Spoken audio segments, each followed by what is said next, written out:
Good morning and welcome back to the channel.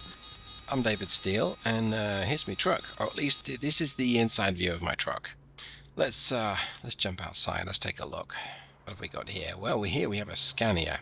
And yes, this is Euro Truck Simulator 2, and I know I promised or threatened to jump into ETS2. Well, here we are. And I gotta say, it's been a time.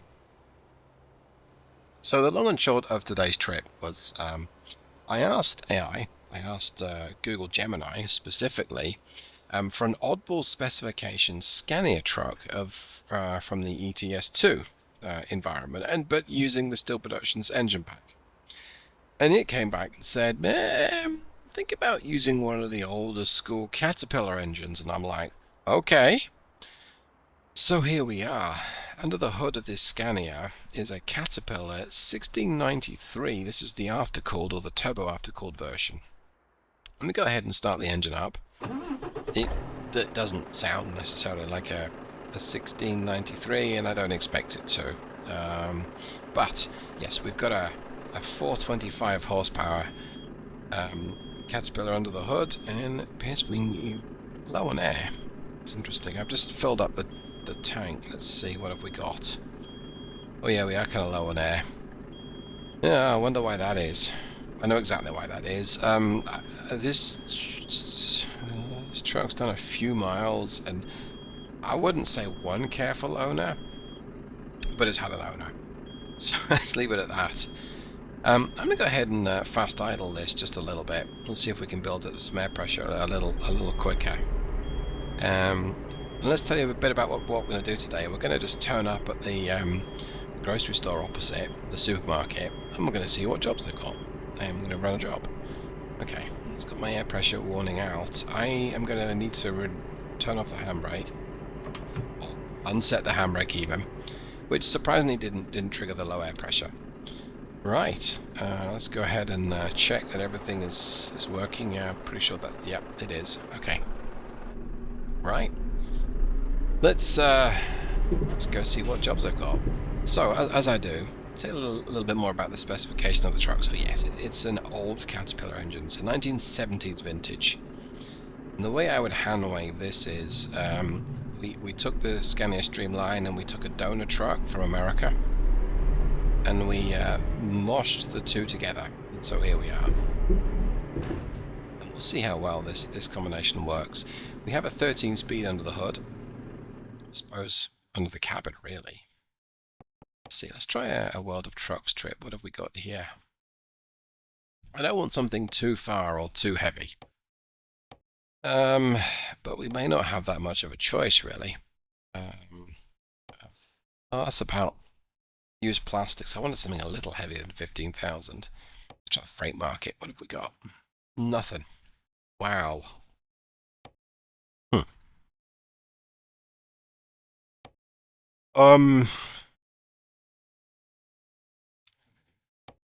I was rather hoping for a little more. Well, you know what, this is fine. I wanted a little further than this. I suppose I could do this trip. It was a ferry. Let's go ahead and run this used plastics. It's not even 16,000 pounds of cargo. It's quite light. And in Europe, the typical gross weight for most trucks is 88,000 pounds or 40 tons, as opposed to essentially 80,000 pounds or 36, whatever it is, 35, 36 tons in the US, which is why I've got that pretty chunky cat engine, or chunky for the time anyway. But it looks like I could have gotten by with a 300 horsepower engine. Alright, well, that's fine by me. Let's go ahead and pick up the cargo. And yeah, so what else have we got?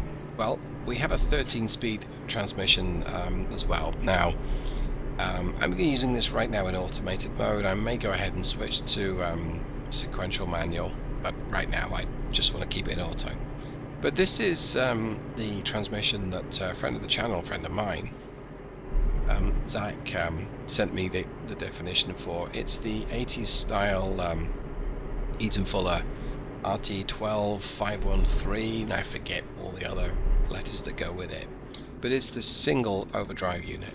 and so it's the transmission that, in America at least, was seen as a good option for fleet duties. So the hope here is it'll work as well as it needs to in Sweden.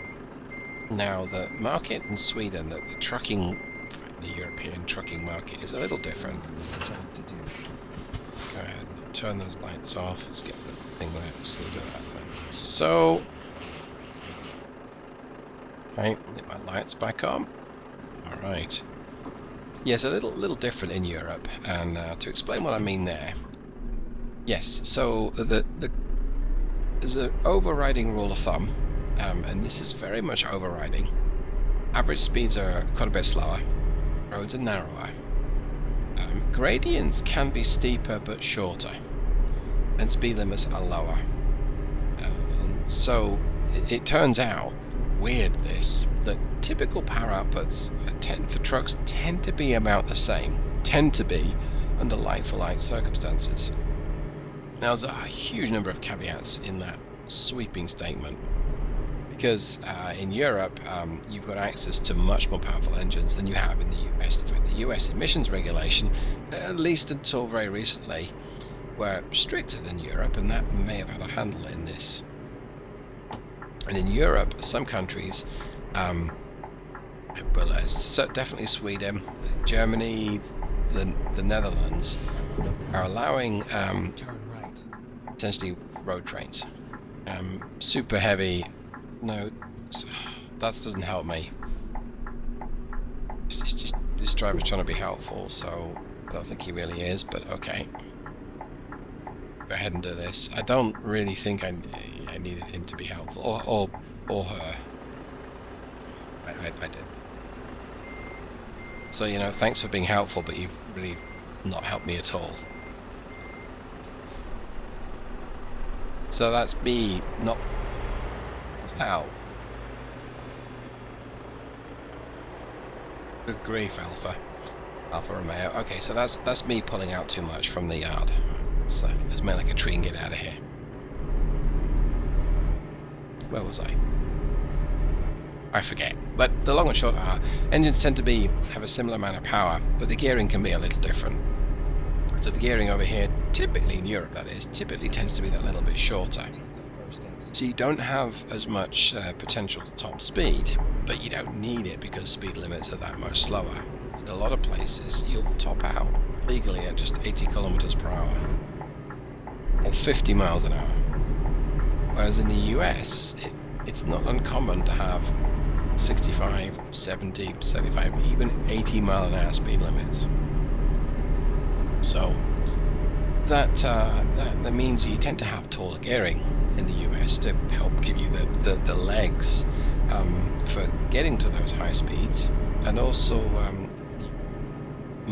improved efficiency, lower engine speeds at higher road speeds, and so on and so forth.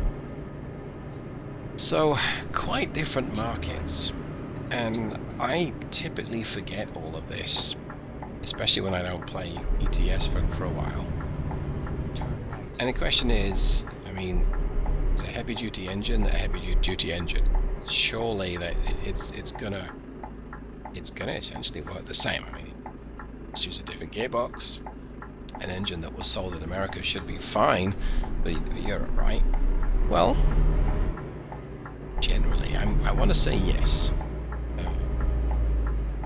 because I can't think of a reason why this Caterpillar engine wouldn't have been a success if it were used in the European market as opposed to the American market. Assuming that things like spare parts and engineers and service get the thing serviced, I can't think of a reason why it wouldn't have been a success. Gearing wise, yeah, you just use a different gearbox. So we've got a 3.9 final drive today, and this top gear is 0.87.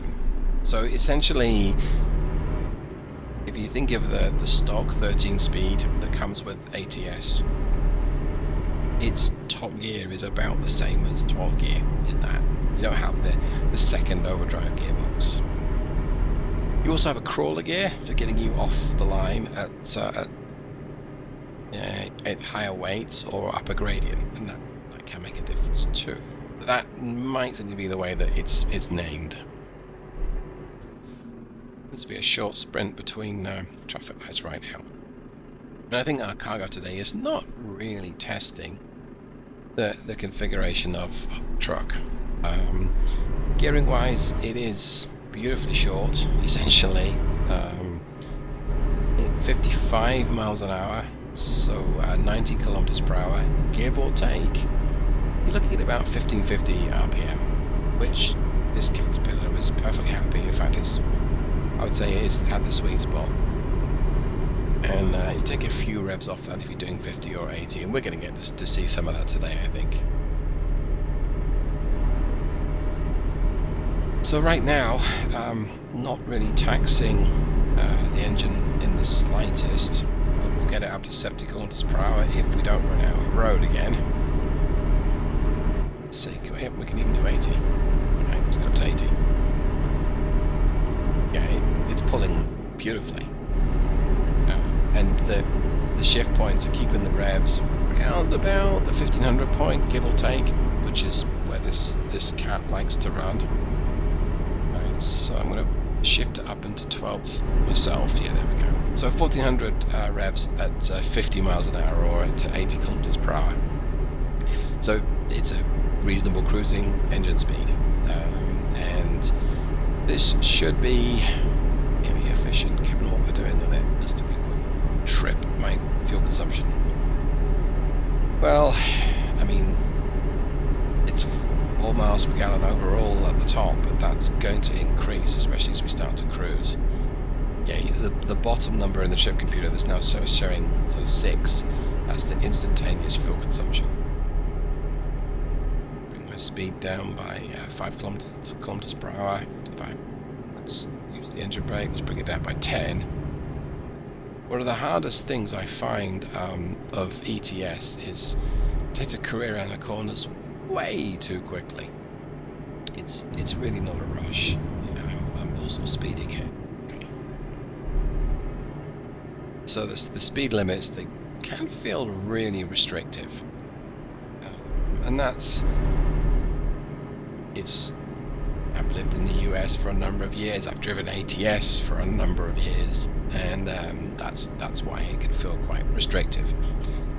You know, you're limiting me to 80 kilometers per hour or 50 miles an hour. I've still got three gears left to use. You know. Time for a swig of drink. I can hear my voice is getting a little dry.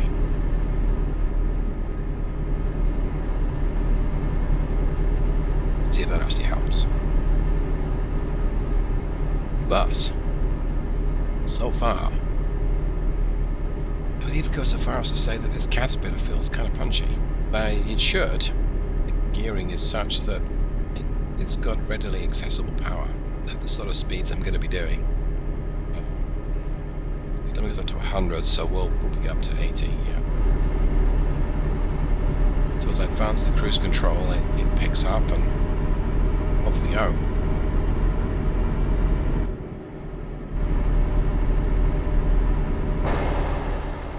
Now, as to the circumstances that might lead you to have this powertrain in a Scania, we would really have to use some kind of Jedi mind trick here, I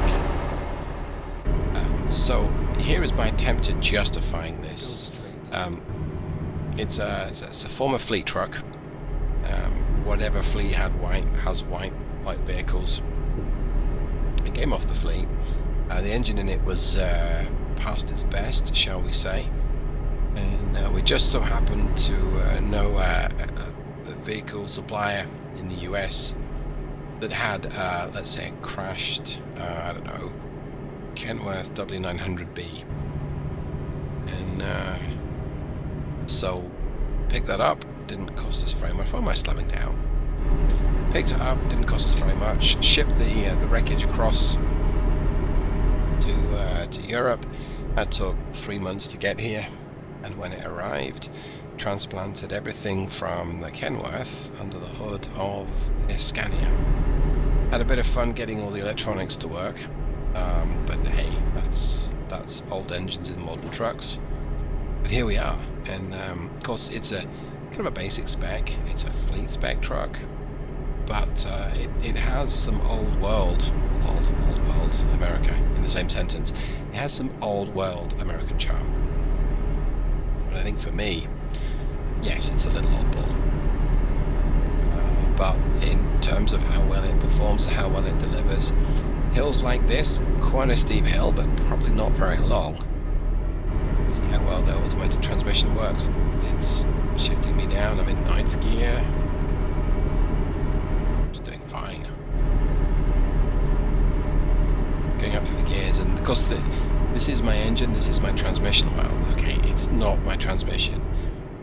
It's not my engine, but this is based on real life components. My speed back up to 80. The shift points have been laboriously programmed into the Caterpillar engine, but I designed it for the American game, so running it in the European game is just interesting. I have to say, this is working better than I thought it would. Engine brake on, so if I do exceed the speed limit too much, if I keep the speed in check.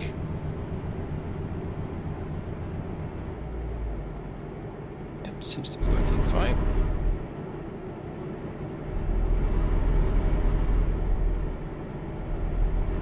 So the theory of it doesn't really matter the engine, you just have to choose the right gearbox, the right other components, seems to hold water. And like I say, I can't really imagine when it wouldn't hold water. The one time you might think, well, maybe this American engine's not going to work so well in Europe. Maybe if you bring in over a small bore or a mid bore semi-engine, you might think that, well, I need a bit of a stronger engine brake. Well, Cummins with the X12, not the X10. X10's not out yet.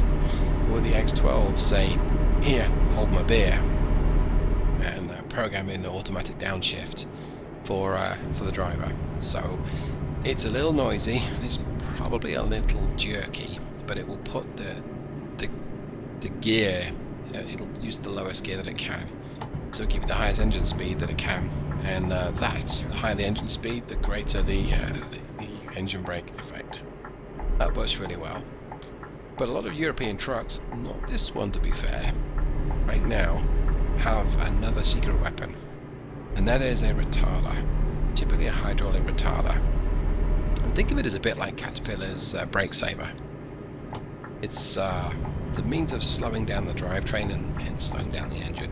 It's another form of engine brake, but typically it's nearly silent. So you don't have the whole cowboys arriving in town with a jake brake feeling that you get with a lot of older trucks. Now, you might like that. A lot of people like the sound that jake brakes make. Fantastic. But a lot of city planners and mayors do not like the sound that they make. So, your retarder helps keep the speed under control. Now, retarders have some advantages and disadvantages compared with engine brakes. Their effect does not matter on the engine speed, it's on the drivetrain speed. And so that means you don't have to downshift 2, 3, 4 gears to keep the engine braking working at its peak effort. You just use the retarder. Constant speed limit changes. It's becoming annoying. And use the service brake a little bit. Yeah, so constant speed changes that can get wearing after a while, and of course it's now 70. Did I miss the change? Did it not go to 50?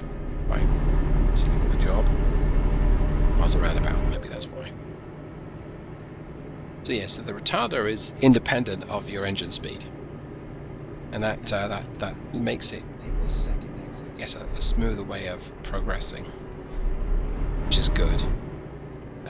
Now the disadvantage is it puts heat typically into the cooling system. And that's because when you use the fluid system, the fluid brake, you're converting mechanical energy, kinetic energy, into heat. It works just like a brake, but it's a little different. I believe it's more associated with almost like a clutch. So that heat has to go somewhere, and typically it's absorbed into the cooling system. So what that can mean in turn is that as you slow down a gradient, down a hill, your engine's not working hard, and instead you've got quite a bit of heat going into the cooling system. And so a cooling system needs to be designed with that in mind, especially if you're letting the engine run at slower engine speeds. The coolant pump's not working as quickly. So I don't know this for sure, but it would make sense that some operator manuals specify that when decelerating down a gradient, be sure to use the same gear you would as if you're going up, because that keeps the coolant circulating the engine. You don't really want to localize a hot spot in the retarder. Nobody wants a hot retarder, right?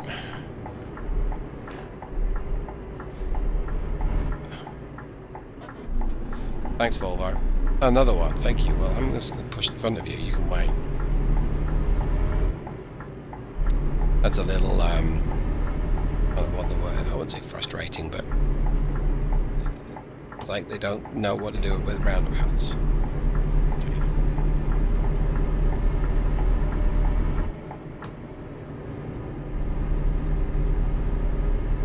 Okay, I would like to merge right. Can't right now. I can. I'm going to lift off the throttle to use the indicator command on my controller here. I can just use the keyboard though, but if I'm steering at the same time, that is just too much. Well, we didn't crash, which is nice. Excuse me. Well, I think it's fair to say this combination performed way better than I thought it would. I thought I might struggle with some of the gradients, possibly. I mean, we haven't stopped to see what my fuel consumption was, but I don't think it's been horrendous, so that's good. My second choice was a Caterpillar 3408, because who doesn't want a massive V8 engine, but I feel a bit V8'd out. I can't use the V8 a lot of the time recently. So I scrapped that idea, went with something a little different.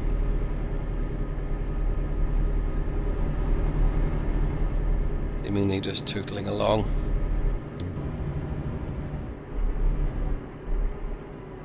Go straight.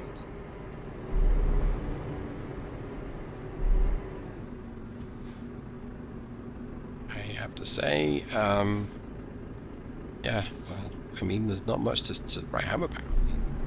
It's performed as just great. Caterpillar did have a presence in Europe back in the day, and I'm going to assume that they still do, but they've not sold truck engines for 15 years now. So not sold new to market truck engines. I know that they still supply parts. So that's a shame. And as well as the 3406 family, I was also considering using a C15 for today's trip. I thought that might be an interesting result, but 1693 won out in the end.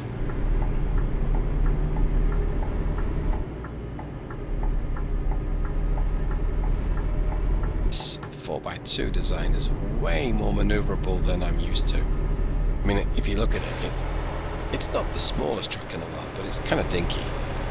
Yeah, it's about the length of that, it's a C-Class estate or a C-Class station wagon. Whatever they're called.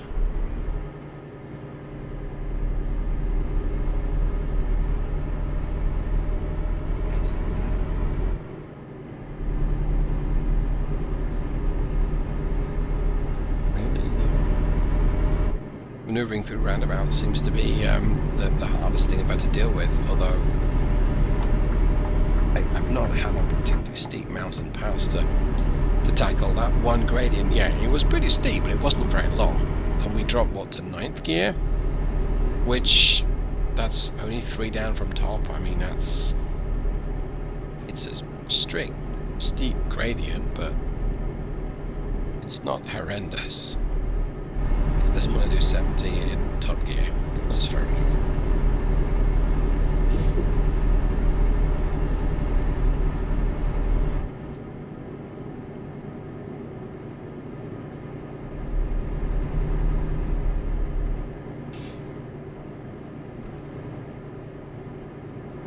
A nice relaxed drive. I'll get my speed back up to 80, and then I'm pretty sure that it will require me to slow down again in very short distance, but that's possibly why fuel consumption is not going to be as good as it could be, because I'm not spending my entire trip cruising along at 80 kilometers per hour. If you do drive at 80 kilometers per hour, say you're in France and you manage to not get a toll road, so here we go, right back down to 70 and down to 50.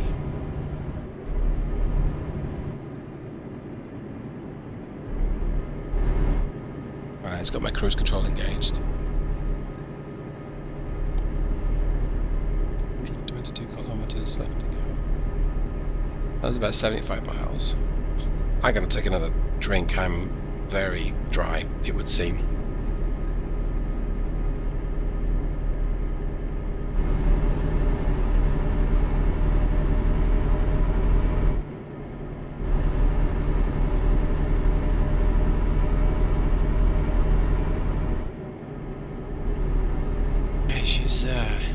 She's accelerating just fine. Really no issue there. This would be interesting with a heavier cargo, and I suspect offline we will be going with a heavier cargo. Pump it up to 80 kilometers per hour. And back down to 70, I reckon. Yep. It's just bizarre that it has such short stretches of speed limit. But I suppose if you have to overtake something, but even then it barely feels longer than the truck is. So I don't think it's yeah, and again back up to 80, but I will follow the speed limit because I don't want to frustrate you if something comes up behind me, but I suspect right now it's not really going to make a difference. Yep, another speed limit drop, I think. No, it says a no overtaking. Actually, it means no red cars in the left-hand lane, but I'm in a white truck, so I could be absolutely fine, right? Answers in the comments below if you agree with that.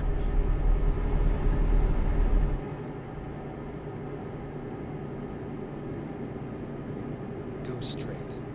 Another speed limit change.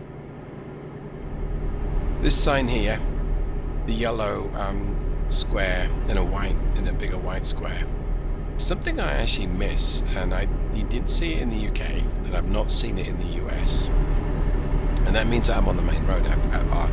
It might even mean I've got priority over other vehicles, and you do sometimes kind of see that with stop signs, but it typically says cross traffic does not stop. So if you come to a stop sign, and certainly in Texas and California, and in fact all the states I've driven through, which is a number of them, they love their stop signs.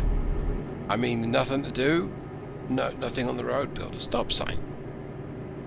But four-way stops kind of work like a roundabout, except you're supposed to stop, and a roundabout you don't have to stop, you're supposed to give way.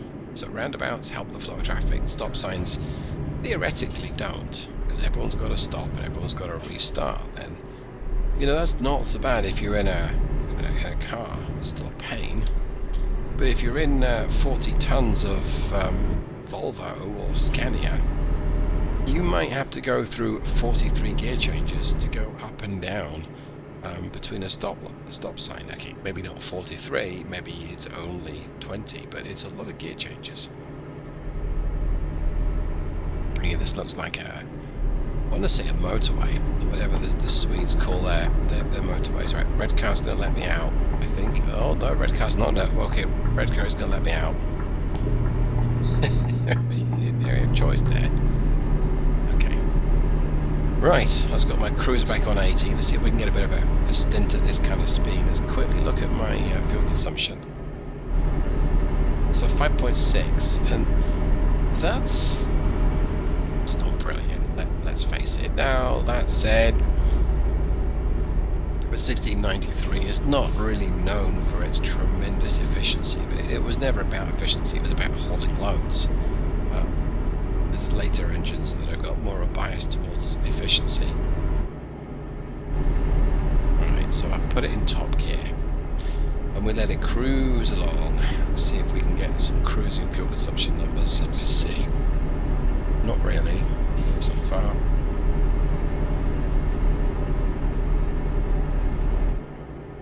Yeah, it's not holding on to its speed, it's constantly changing speed, so it's hard to see what consumption is.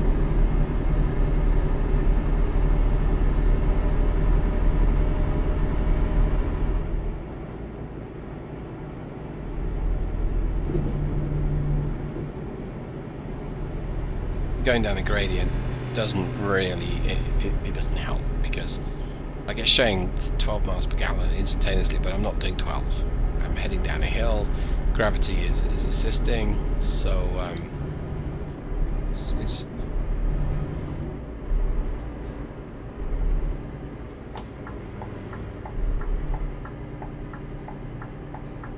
okay, you know, it's useful if I don't go ahead and just pull in front of traffic, I'm sure.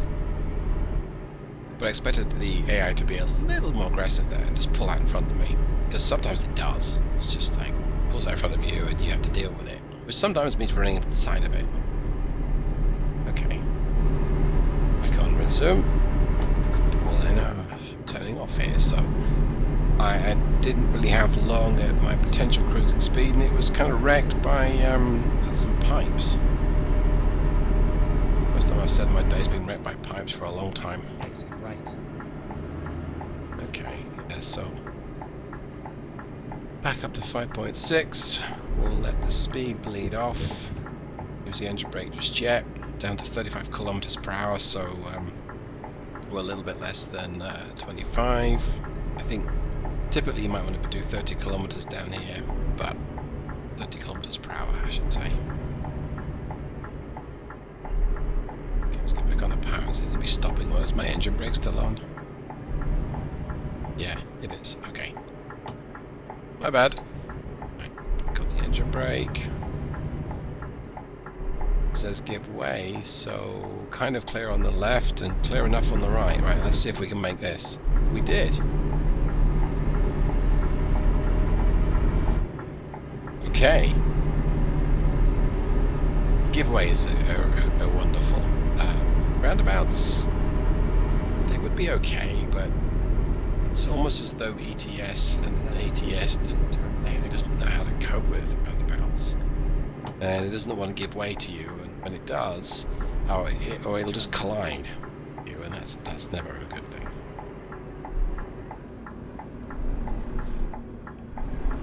Okay. Light went to red, which is annoying. I'm gonna wait for a whole traffic light cycle.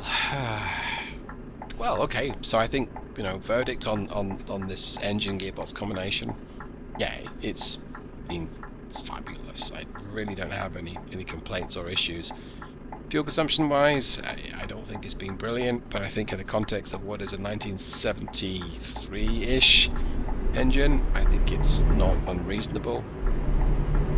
Gearing is kind of short, but we're not going particularly quickly. The cargo is light. No excuses to get terrible miles per gallon, but that said, yeah, somewhere between 5 and 6, that's probably exactly where it wants to be. So that's looking likely. So go ahead and pull into Norsken. I think that's what it means. Norsken. You think someone's got a sense of humour when they put that name down. I like how manoeuvrable the cab overs are. Do my life once again. My drop off point. Pull nice and wide. Probably gonna have to shunt forwards and backwards a couple of times, but that's okay.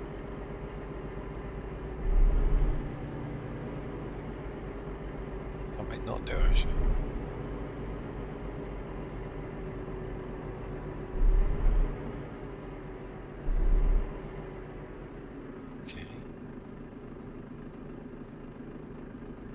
My trailer's truly in the spot. No, I don't think it is. Okay. We'll actually pull forwards a little bit. Oh, it was. My bad. Okay. And I can tell predominantly because of the little. Let's zoom in on that. This mirror here. What's this? The sort of side mirror? No, either way. Okay, well, let's go ahead and see how well we did. But yeah, I think as far as trips go, that this was really boringly acceptable. Not really a dramatic trip in the slightest. Anyway, 354 kilometers, so that's 220 miles, very rough numbers, and 150 liters. So it's about 5.5 miles per gallon. Maybe slightly higher.